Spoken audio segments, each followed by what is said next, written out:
Nós estivemos há algumas semanas atrás num congresso em Sorocaba, e Deus falou muito com a gente ali. Uma das coisas que Deus falou comigo, eu queria trazer para os irmãos, demorou algumas semanas para poder trazer. Eu queria falar com os irmãos sobre construir e desconstruir. A importância de construir e de desconstruir. Não é destruir, é desconstruir. E para isso eu me lembro que quando fiz uma reforma na minha casa, há um tempo atrás, havia uma parede na sala da minha casa, que eu queria aumentar a minha sala, e ela precisava andar quase 1 metro no quarto do meu filho. Diminui o quarto dele e aumentei a minha sala. E como eu tenho um taco de IP muito antigo, e o Pino e o Canê falou: esse taco aqui não existe mais, você tem que conservar ele. Então o pedreiro que foi derrubar aquela parede, ele colocou algumas coisas no chão, assim, uma madeira, uma lona, para que não estragasse o taco. Então ele começou a desconstruir a parede que ali estava. Ele não estava demolindo, ele estava desconstruindo.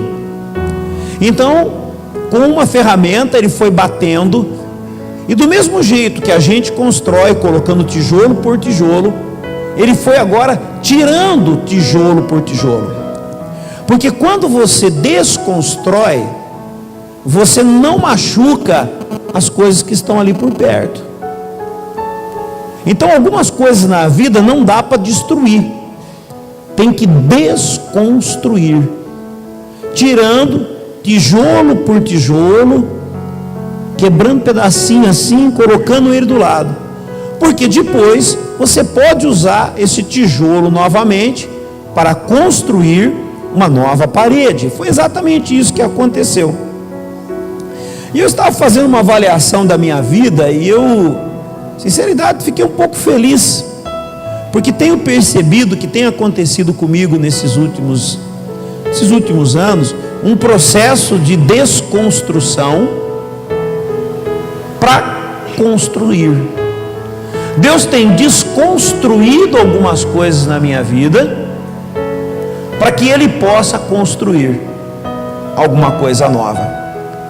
E isso, amados, é uma coisa boa, porque você sai do marasmo, do mesmismo, sabe aquela coisa? Sempre a mesma coisa.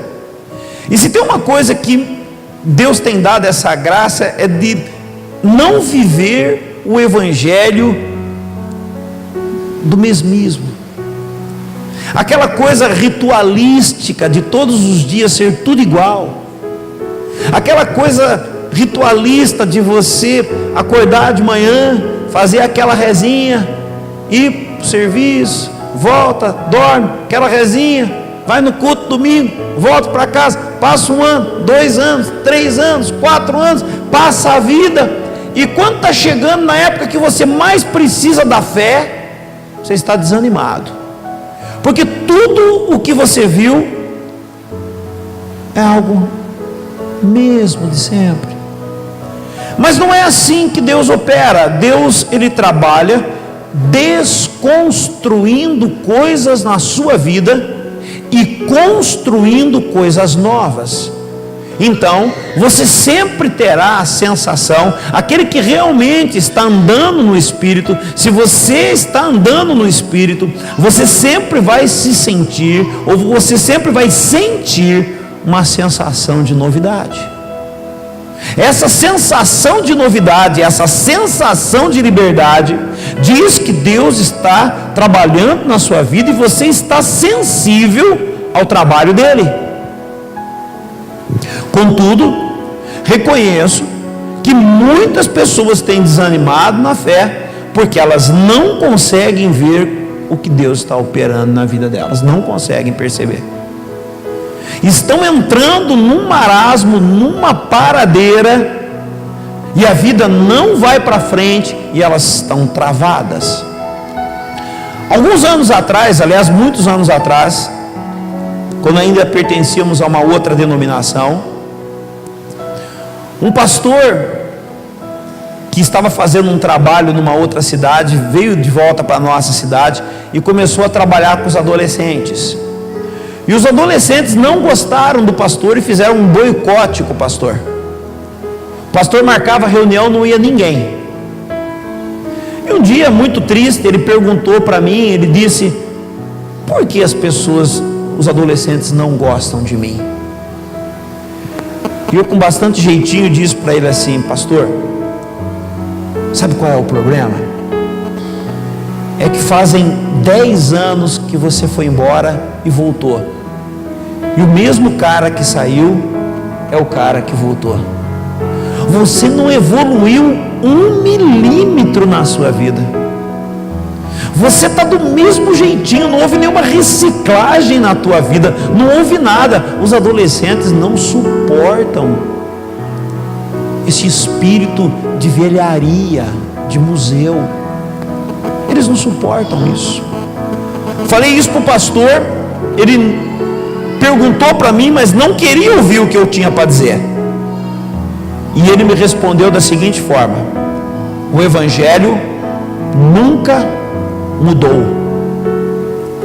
É verdade, o Evangelho é o mesmo, mas a sua revelação, a revelação do Evangelho, a revelação viva, se renova da mesma forma, querido, que desde o dia que você nasceu até hoje você tem sangue nas suas veias. Contudo, o sangue se renova dentro de você. O corpo é o mesmo. Contudo, o sangue que está em você, ele é renovado. Existe um processo no qual você come, você bebe, você respira, e o sangue é transformado dentro de você, é mudado. Parece que isso chama sangue arterial e sangue venal, se não me engano, posso estar falando alguma coisa assim parecida. É quando o nosso sangue vai tendo essa mudança. Você não tem o mesmo sangue de quando você era um bebê. Diga comigo: é preciso mudar. Diga: é preciso renovar. Amados, precisamos estar abertos para ver o que Deus está querendo fazer nesse exato momento. Você já parou para perguntar para Deus o que Ele quer fazer com você nesse momento? Ou você acha que os planos que Deus tem para você, ou o que Deus quer fazer com você, é a mesma coisa do dia que você o conheceu? E amado, sabe o que a gente tem percebido? Que as pessoas, elas vão, por exemplo, elas vêm, nós convidamos elas para o encontro, elas vão para o encontro de casal, ou depois vão para o encontro com Deus, mas nós percebemos que às vezes isso dura muito pouco tempo, porque não acontece uma renovação. Deus quer atingir essa geração, e Ele tem solução para os problemas de hoje. Problemas esses que nem existia há 20 anos atrás. Quando eu me converti, não existia internet. Não existia. Se existia, eu não sabia o que era. Não existia. Amados, existem problemas hoje que é necessário haver uma renovação da mente para poder entender e compreender essa geração. Se não estivermos atentos e não permitirmos que Deus desconstrua alguns valores que estão construídos em nós, não conseguiremos avançar. E eu descobri que Jesus fez isso. Jesus fez exatamente isso.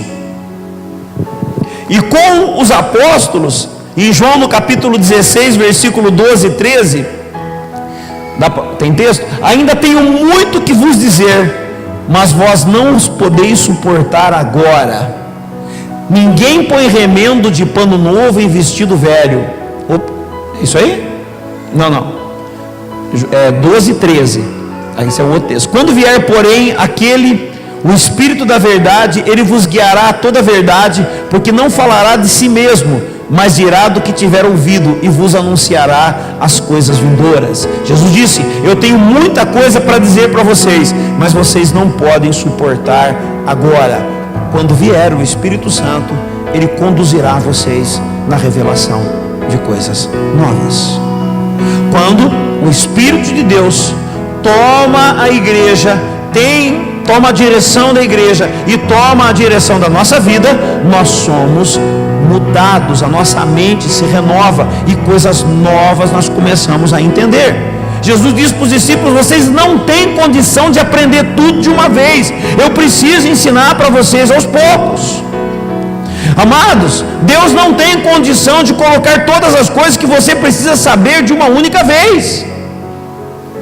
Talvez você esteja fazendo perguntas para Deus que Deus não tem condição de te responder, porque a estrutura que você tem não é suficiente para ouvir a resposta de Deus. Então Deus falará algumas pequenas coisas com você e deixará outras coisas para falar e para revelar depois.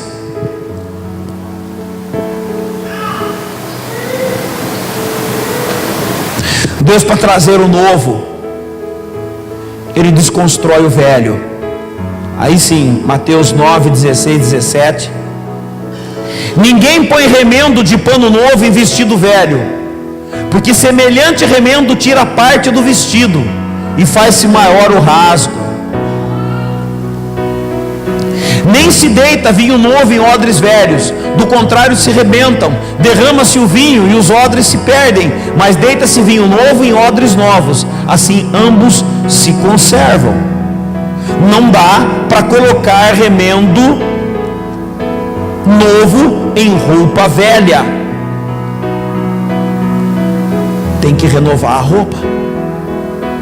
Para colocar um remendo novo, tem que renovar a roupa.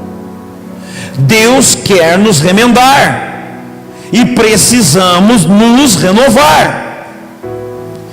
E esse processo de renovação nós chamamos de desconstrução e construção. Aconteceu algo essa semana, onde que me chocou, me desconstruiu, e eu preciso compartilhar com vocês. Eu até pensei em postar no Facebook, falei: não posso postar isso. Ontem eu tive uma reunião da Câmara Intereclesial. O que é isso?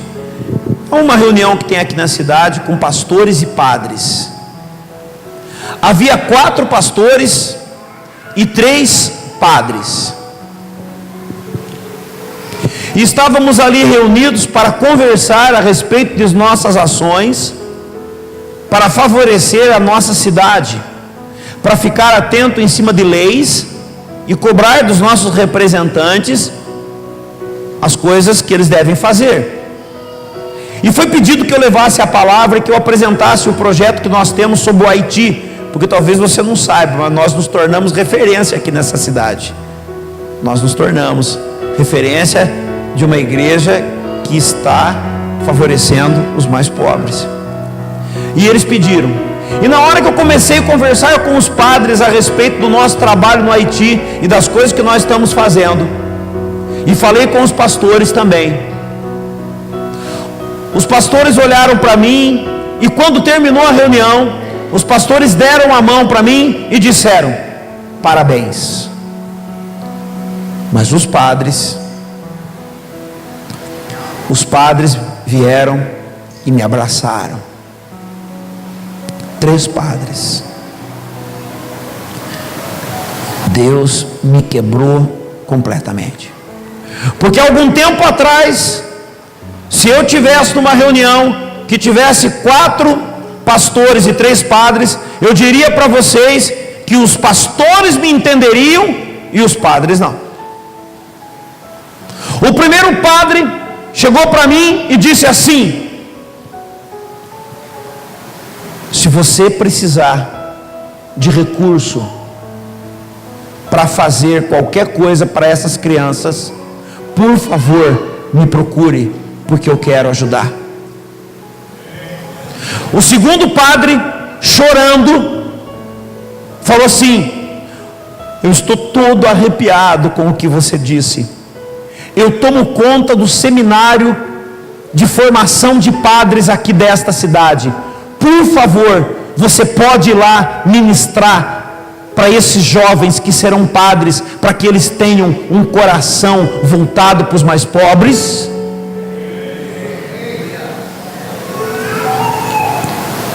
E o terceiro padre me disse: olha, eu tenho um canal de televisão, um estúdio na web, eu quero que você vá pregar lá todos os dias.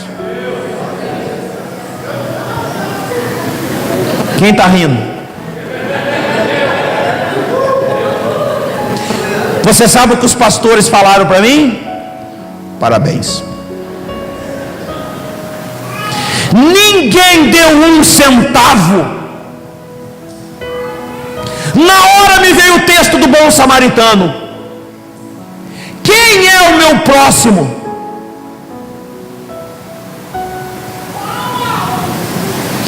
E eu sou bocudo, você sabe disso. E eu falei, Michel estava lá junto, eu disse: eu tenho vergonha de ser evangélico. Nunca achei que ia dizer isso, Bel. Eu tenho vergonha de ser evangélico. Falei no meio da reunião. 3 padres choraram, abraçaram e disseram: queremos isso para nós. 3 pastores, parabéns. 4 pastores, parabéns, e foram embora. Deus está desconstruindo coisas para construir outras coisas. E começa comigo, está me desconstruindo por completo para me construir novamente. Ele está desconstruindo valores. Deixa Deus desconstruir os teus.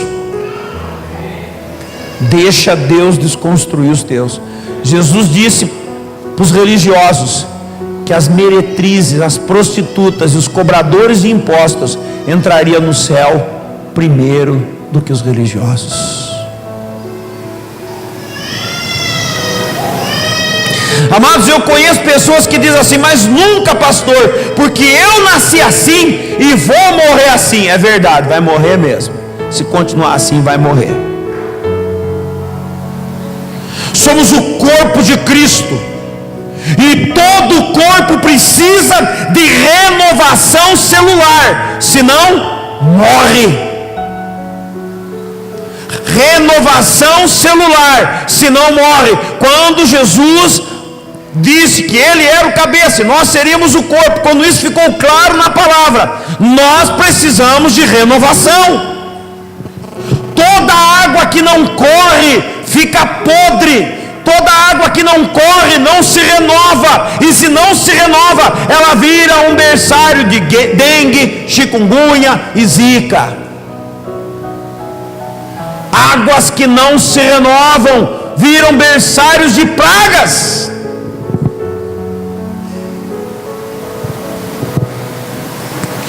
A Bíblia fala em João capítulo 3, versículo 3, quando ele está falando para Nicodemos, Jesus diz: na verdade te digo que aquele que não nascer de novo não pode ver o reino de Deus. Aquele que não se renovar não pode ver o reino de Deus. Deus vai quebrar as minhas paredes, mas vai quebrar as suas também. Vai desmontar tijolinho por tijolinho. Se vai fazer comigo, eu quero que faça com você também. Todos nós.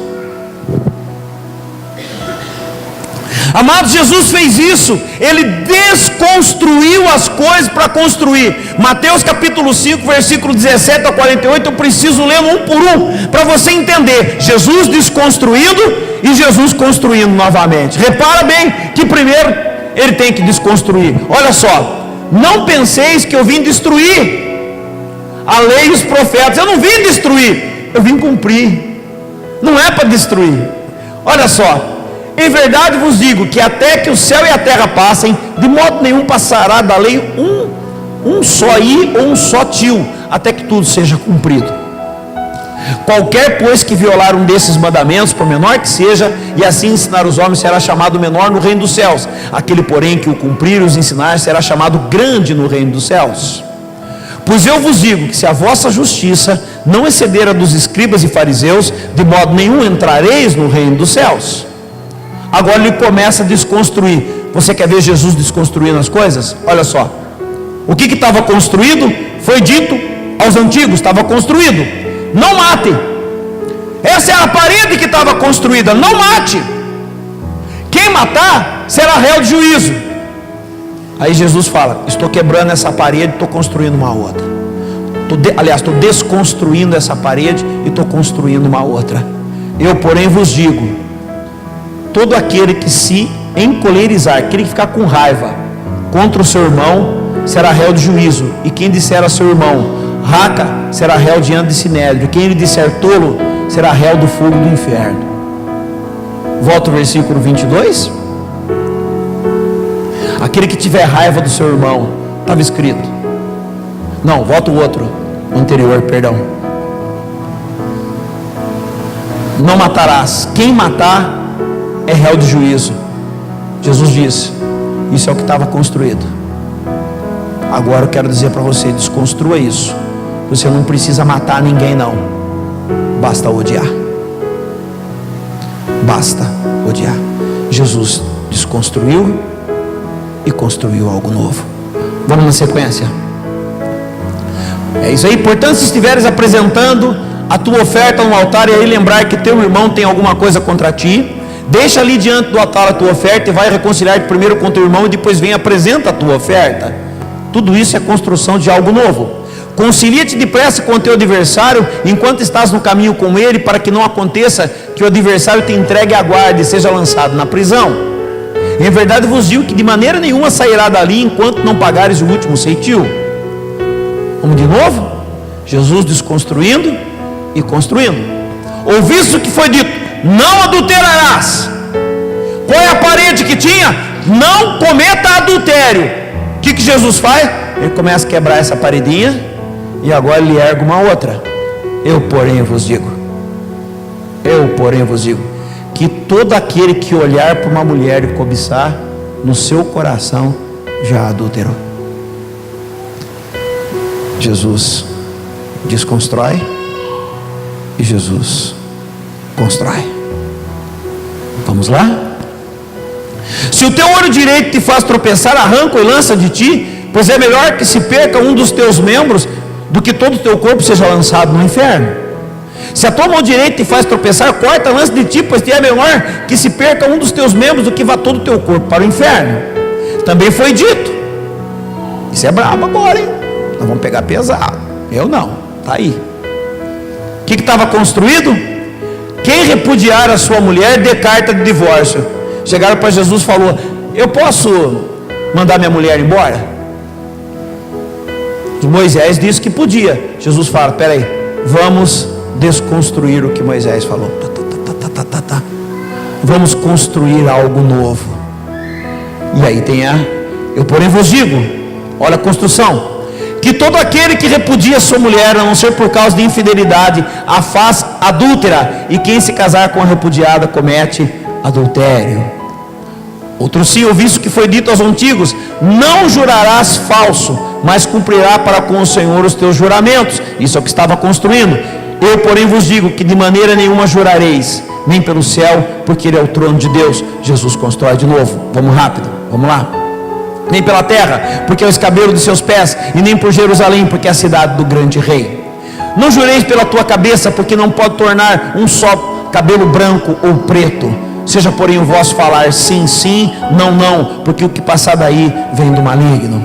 Ouvistes o que foi dito: olha a parede construída, olho por olho, dente por dente. Aí Jesus fala: vamos derrubar essa parede e vamos construir de novo. Vamos desconstruir ela, vamos tirar tijolinho por tijolinho para fazer outra. Eu, porém, vos digo: não resistai ao homem mau, mas a qualquer que te bater na face direita, oferece-lhe também a outra. E ao que quiser pleitear contigo e tirar-te a túnica, larga também a capa. E se qualquer te obrigar a caminhar 1000 passos, vai com ele 2000. Dá que quem te pedir, não volte a costa ao que quiser que lhe emprestes. É uma parede atrás da outra, irmãos. Ouviste o que foi dito? Ama o teu próximo e odeia o teu inimigo. Qual era a parede construída? Ame quem gosta de você, mas quem não gosta de você, você pode odiar. Jesus derruba essa parede, tijolinho por tijolinho, desconstrói e agora ele constrói. Eu, porém, vos digo: amai os vossos inimigos, orai pelos que vos perseguem, para que vos tornei filhos do vosso Pai que está nos céus, porque ele faz nascer o sol sobre maus e bons, e faz chover sobre justos e injustos. Pois se amardes aos que vos amam, que recompensam tereis? Não fazem os publicanos também o mesmo? E se saudardes somente os vossos irmãos, o que fazeis demais? Não faz o gentil também o mesmo? Sede vós, pois, perfeitos, como perfeito é o vosso Pai Celestial. O que eu estou falando com vocês hoje é totalmente bíblico. Precisamos saber a quem pertencemos. Lucas, no capítulo 9, versículos 51 e 56, diz assim: aconteceu que, completando-se os dias para a sua assunção, manifestou um firme propósito de ir para Jerusalém, e mandou mensageiros diante da sua face, e indo eles entraram numa aldeia de samaritanos, para que lhe preparasse pousada, mas não receberam, porque seu aspecto era de como quem ia para Jerusalém, tinha cara de judeu. E os discípulos, Tiago e João, vendo isso, disseram: Senhor, queres que digamos que desça fogo do céu e os consuma, como Elias também fez? Elias tinha uma parede. O que Jesus faz agora? Desconstrói, para construir outra. E ele diz, voltando-se porém, repreendeu e disse: vós não sabeis de que espírito sois? Porque o Filho do Homem não veio para destruir as almas dos homens, mas para salvá-las. E foram para outra aldeia. Amados, não podemos construir se Deus não desconstruir. Quero falar um pouquinho sobre casamento. Quem conhece a minha história sabe que fui um homem adúltero antes de conhecer Jesus, que vivi uma vida com amantes, como muitos daqui também. E eu me lembro de um dia minha esposa conversando comigo, e ela disse assim: eu te perdoei, e se fosse eu que tivesse feito para você, você me perdoaria?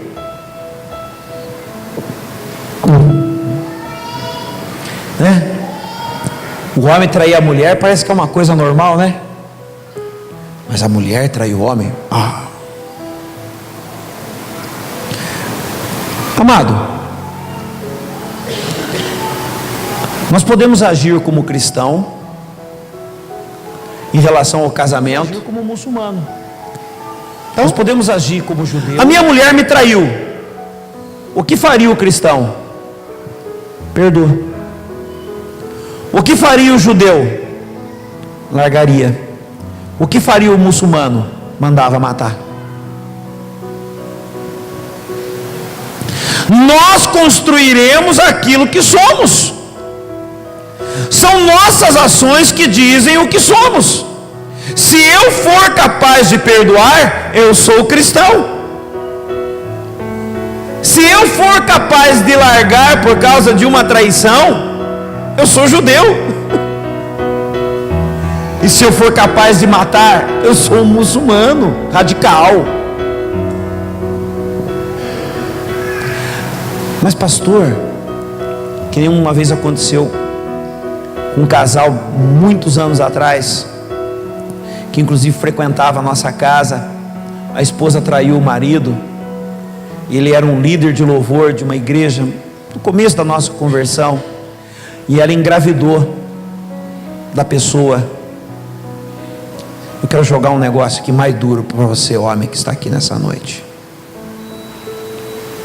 Você não precisa responder. A tua esposa te traiu, engravidou de um outro homem. O que você faz?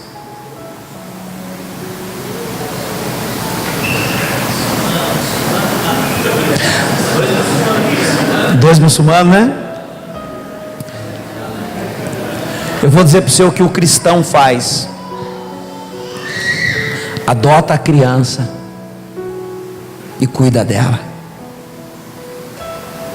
O judeu abandona a criança, o muçulmano manda matar junto com a mãe.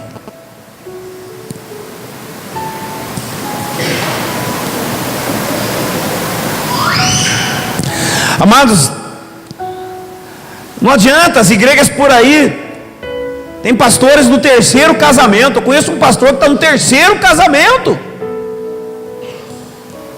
O que nós estamos nos tornando, nós estamos construindo coisas que precisam ser desconstruídas, queridos. Precisam ser desconstruídas e construídas novamente. Porque se somos de Jesus, temos que refletir quem Jesus é. Então é mais fácil dizer: ah, pastor, desculpa, eu sou de Maomé. Eu sou de Maomé, Maomé é meu. Vamos cantar diferente. Maomé. Vamos cantar. Lá, lá, lá.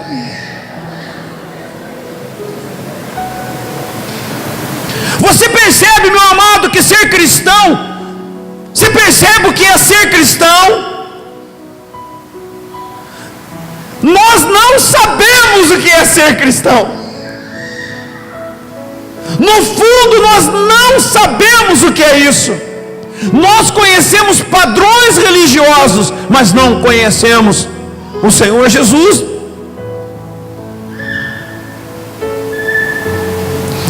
Eu quero dizer que Deus é traído todos os dias, quando alguém se dobra diante de um ídolo, ou diante de um dinheiro, ou diante de um homem, para adorá-lo ao invés de adorar a Deus.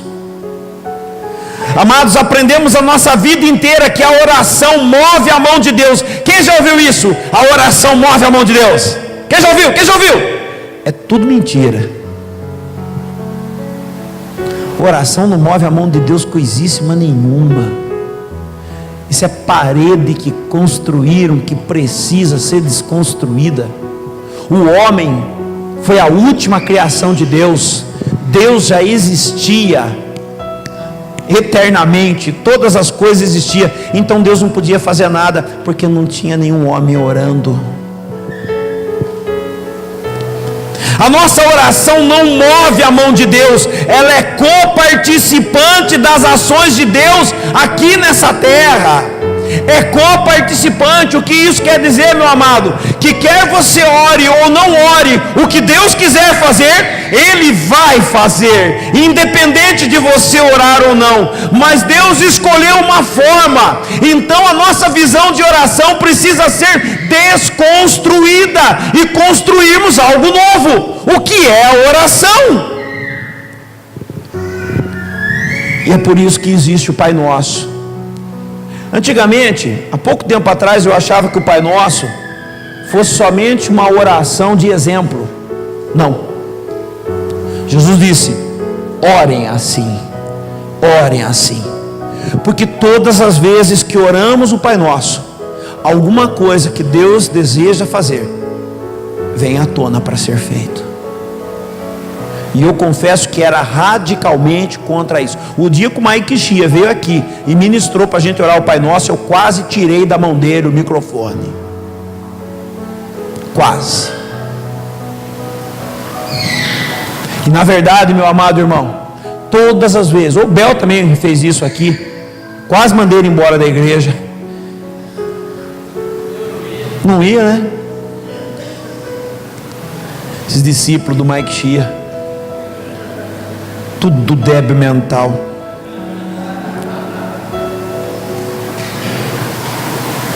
Amados, quando oramos o Pai Nosso, nós trazemos à existência o que está lá no coração de Deus. Pai nosso que estás no céu, irmandade, Pai nosso que estás no céu, santificado seja o teu nome, venha o teu reino. Estamos materializando, amados, para você entender o que está lá no céu. Venha o teu reino, seja feita a tua vontade. Nós não sabemos qual é a vontade de Deus, então nós falamos: seja feita a tua vontade aqui na terra, do mesmo jeito que ela é feita no céu. O pão de cada dia, o pão que é nosso, Pai, o nosso porção, não é a porção das crianças no Haiti, porque às vezes o Senhor me deu algumas coisas na minha mão que não pertence a mim, Pai, pertence a outros. O pão nosso, o meu, o do meu irmão de cada dia, dai-nos hoje. Perdoa os nossos pecados proporcionalmente igual o que perdoamos os outros. Geralmente essa oração do Pai Nosso quebra a gente nela mesma, né? E não nos deixe cair em tentação, mas livra-nos do mal, pois teu o poder, a honra e a glória para sempre. Amados, ore o Pai Nosso o tempo todo. O tempo todo Deus está querendo fazer algo do céu na terra, então ore o Pai Nosso. O tempo todo Deus quer fazer alguma coisa, então ore o Pai Nosso. Ore o Pai Nosso, o tempo todo. Você não precisa fazer um tercinho para você ficar na mão, não precisa, mas em toda circunstância, ore o Pai Nosso, materialize. Olha o que aconteceu com Daniel. Daniel descobre que o tempo do cativeiro babilônico de 70 anos estava no fim. Então Daniel, no capítulo 9, versículo 1 a 3, diz assim: no ano primeiro de Dario, filho de Assuero, da nação dos Medos, o qual foi constituído rei sobre o reino dos caldeus, no ano primeiro do seu reinado, eu, Daniel, entendi pelos livros que o número de anos de que falou o Senhor ao profeta Jeremias, e que haviam de acabar as assolações de Jerusalém, era de 70 anos, e eu dirigi o meu rosto ao Senhor Deus, para o buscar com oração, rogos, jejum, pano, saco e cinza. Amados, Deus queria libertar o povo de Israel na Babilônia. Já tinha chegado o tempo. O que Deus faz? Move o coração de Daniel para orar aquilo que o próprio Daniel havia percebido. Deus move o coração de Daniel para orar o quê? Aquilo que o próprio Deus queria fazer. Então, o que ele faz? Ele ora. Só ora. E se Daniel não orasse, Deus libertaria o seu povo? Sim, Deus levantaria outra pessoa para orar. Repita comigo: o que Deus quer fazer na terra, se eu não orar, Ele levantará alguém mais atento do que eu. É isso que Deus vai fazer. Olha o que Jesus disse em Lucas capítulo 19, versículo 40. E respondendo ele, disse-lhes: digo-vos que se estes se calarem, quem vai falar? As pedras. Amados, se nós não abrirmos a nossa boca em oração, para junto com Deus fazermos uma parceria, para que a vontade de Deus se cumpra, pedras Deus levantará.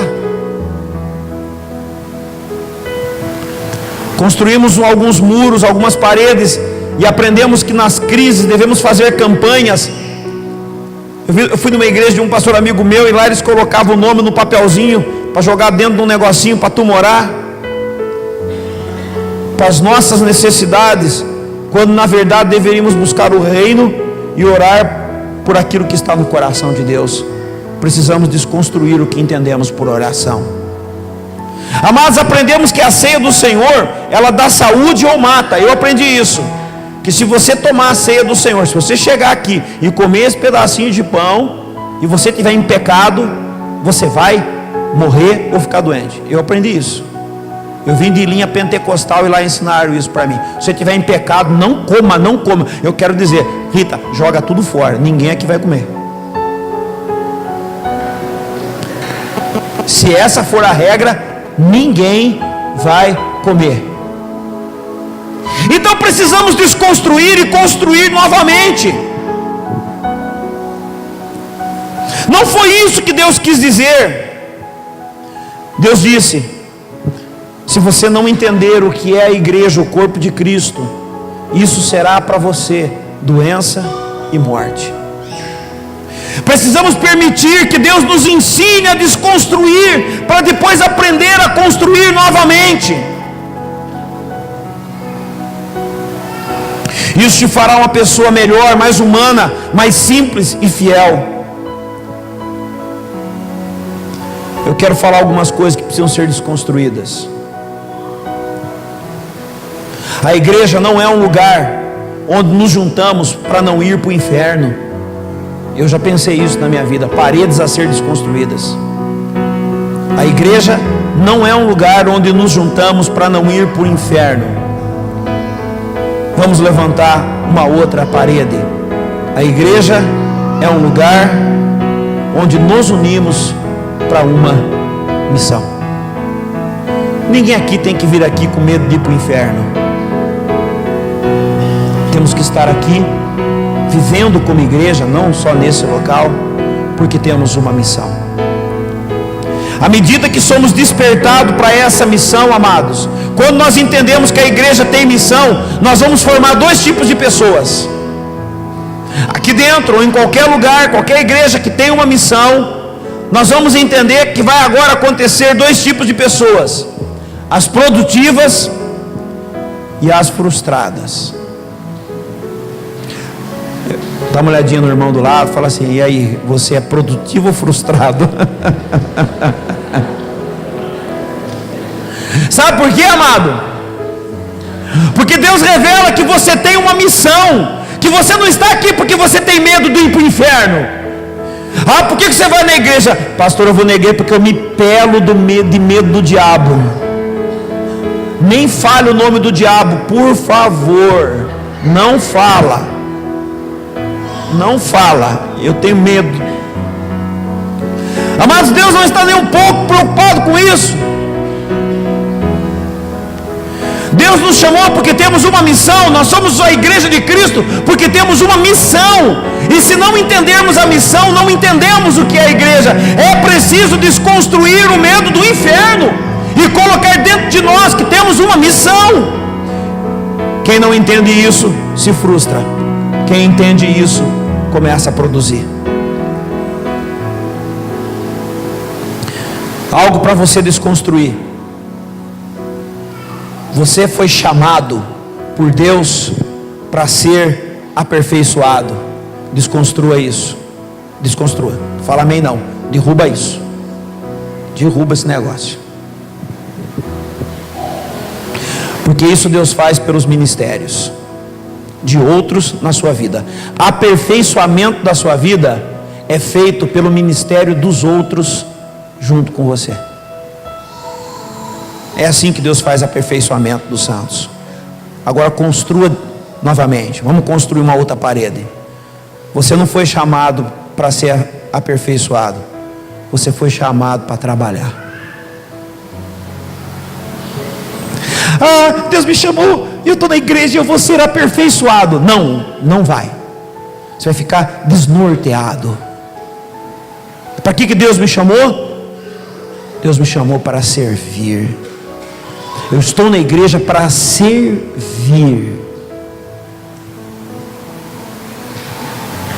1 Pedro capítulo 2, versículo 9 e 10 diz assim: vocês são a geração eleita, o sacerdócio real, a nação santa, o povo adquirido, para que vocês anunciem as virtudes daqueles que vos chamou das trevas para a sua maravilhosa luz. Vocês vão trabalhar, vocês vão anunciar aqueles que tirou vocês da treva e colocou você na luz. Você não precisa ter medo do inferno, você só precisa anunciar quem te trouxe a luz.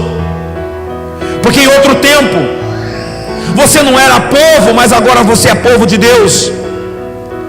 Você não tinha misericórdia, mas agora você alcançou a misericórdia de Deus. Eu estou vindo aqui na igreja porque eu preciso buscar algo para mim. Desconstrua isso. Eu faço parte da igreja porque eu preciso construir coisas para mim. Desconstrua isso.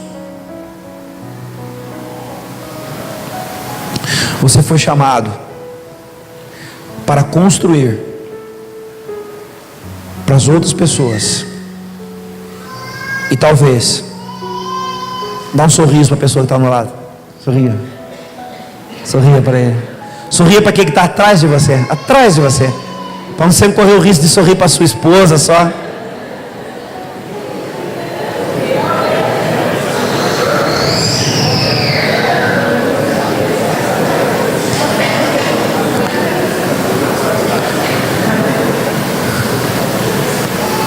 Amado, ninguém está aqui para ser seu babá, ninguém está aqui para cuidar de você. Se você veio aqui, eu vou lá na igreja porque lá vão cuidar de mim. Não, você veio para cá porque você vai cuidar de alguém. Deus te chamou para cuidar de pessoas. Esta é a sua vocação. Desconstrua o serviço para você e construa o serviço para os outros, porque a partir do momento que você estiver servindo, Deus te suprirá, Deus virá em teu favor, Deus cuidará de você. Amado, não existe um exemplo melhor do que uma mãe e um bebê. Não existe. Uma mãe fica sem comer para dar comida para o seu filho. Fica ou não fica, mãe? Não ouvi, fica ou não fica, mãe? Acho que as mães aqui não ficam não. As daqui não ficam não. A minha mãe ficou.